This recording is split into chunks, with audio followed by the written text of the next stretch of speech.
बिस्मिल्लाहिर्रहमानिर्रहीम। अस्सलाम वालेकुम व्यूवर्स। आज रमज़ान का पहला रोज़ा है, आपको भी रमज़ान मुबारक हो। आज हमने अफ्तारी के लिए चने की दाल का पुलाव बनाया है, तो हमने सोचा कि आपके सामने भी आपके साथ भी शेयर कर दिया जाए। तो आप हमें कमेंट बॉक्स में बताइए कि आपको ये कैसा लगा। 6 टेबलस्पून हमने ऑयल डाला है, 2 प्याज हमने लिए और उनको काट लिए।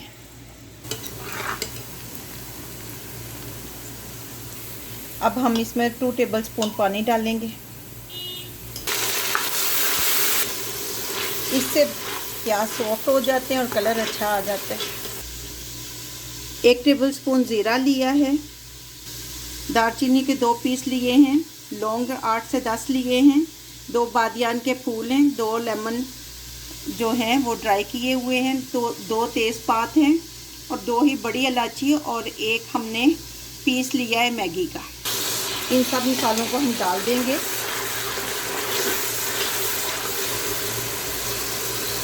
ये 3 पीस हमने गार्लिक के लेकर चॉप कर लिए हैं। इनको डालने से खुशबू भी बहुत अच्छी आती है और टेस्ट भी बहुत इन्हेंस होता है। 2 मिनट तक हम अच्छी तरह फ्राई करेंगे ताकि मसाले की खुशबू अच्छी तरह ऑयल में शामिल हो जाए।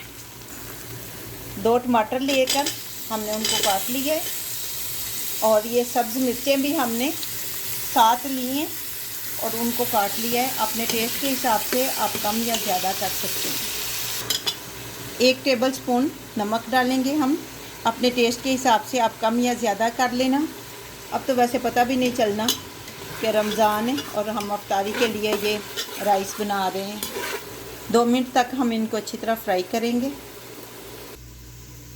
1 कप हमने दाल 2 घंटे पहले भिगो दी थी और 2.5 कप हमने चावल लेकर इनको भिगो दिया था। अभी इनका पानी उतारें, दाल इसमें ऐड करेंगे और इसको 5 मिनट तक हम फ्राई करेंगे अच्छी तरह। दाल अच्छी तरह हमारी फ्राई हो चुकी है। अब हम इसमें चावल डालेंगे।